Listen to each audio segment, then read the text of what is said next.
Look at them, Carter. Giants. You what? The sporting heroes of my youth, every man jack of them. The true cocks of the North, Carter. The men who gave us hope. The men who thrilled us and kept our pride alive in the dark days of suppression and exploitation. Fancy. Oh, look at him yonder, Carter. Fighting Spofforth, the best welterweight the North ever produced, bar none. He were a killer, a pugilistic fury with dynamite in his fists. Fighting Spofforth abandoned the task of applying his pint of bitter to his lips and concentrated instead on prodding the recesses of his nostrils with a spent match from the ashtray. They're all here, Carter. Ollie Woodhead. The human arrow was his sobriquet. In his day he was the fastest sprinter in the North, bar none. He'd have won the Powderhole Sprint dead cert if he'd not been drunk on bad whiskey.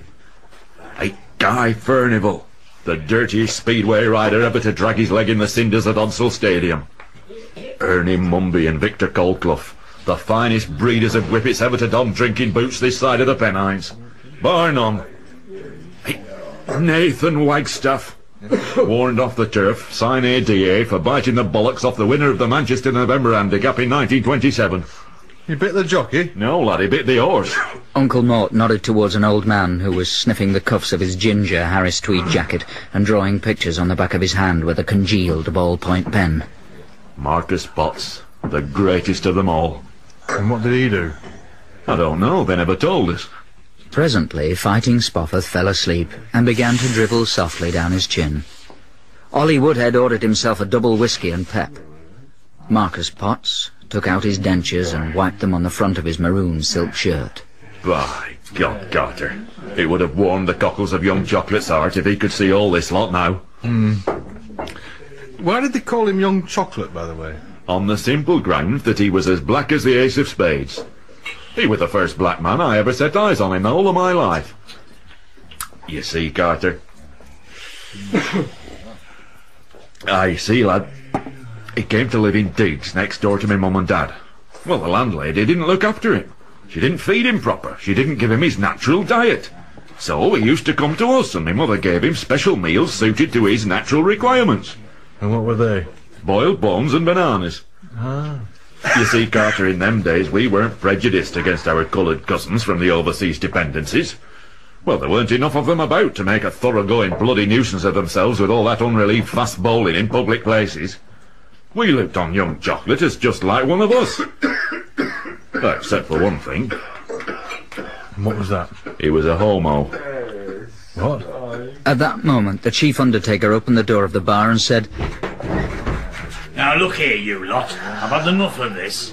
Do you want to bury this cadaver or don't you? It's all the same to me, but if I don't get this hearse back soon, I'm going to have to charge you extra on the rental." The elderly mourners looked at each other glumly. Nathan Wagstaff turned his head away and began to examine the small print on his bus pass.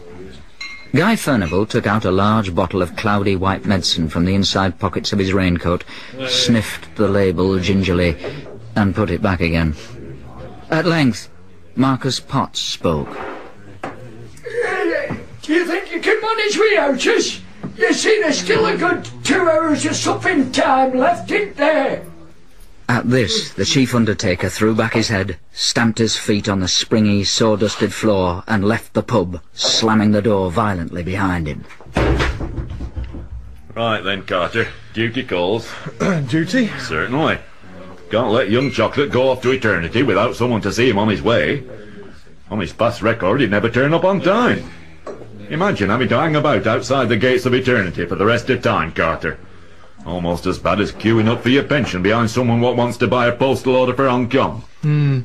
They hurried outside to the old Ford Zodiac and fell into line behind the hearse, which trailed a veil of sickly blue smoke and skulked at the traffic lights. The journey did not take long.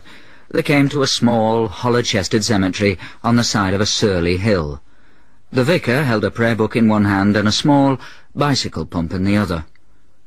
Uncle Mort threw a handful of coal-black gritty soil on top of the coffin of young Chocolate. Quite appropriate when you come to think of it, Carter. Aye. The gravediggers appeared from the back of a tin shack and began to fill in the cowering hole. Their breath smelled of pickled onions and strong drink. Uncle Mort and Carter Brandon sat on a headstone dedicated to the memory of Elsie Hardstaff, deceased. There's just one thing puzzling me. Oh, aye, and what's that? Why didn't young Chocolate turn up for his championship fight? Ah, well, you see, Carter, the trouble with young Chocolate was that he had this crucial defect in the essential armament of a professional boxer. What was that? He didn't like hurting people. You what?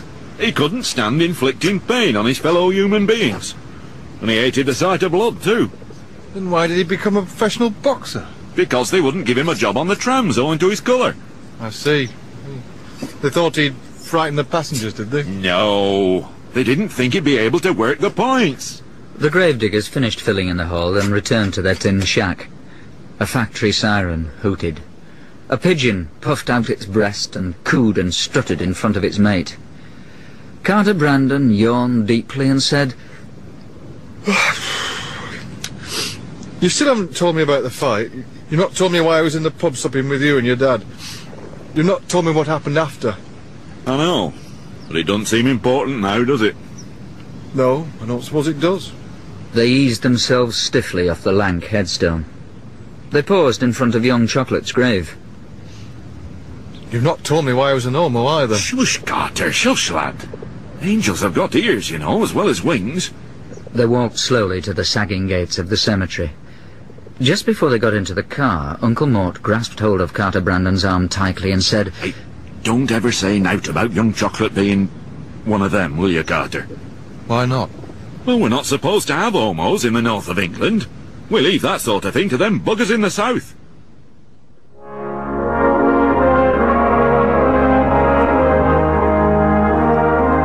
Chocolate.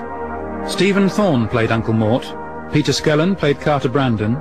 The Undertaker was played by Michael Graham Cox, and Marcus Potts by Stan K.O. Richards. The narrator was Christian Rodska. Uncle Mort's North Country is written by Peter Tinniswood and produced by Pete Atkin.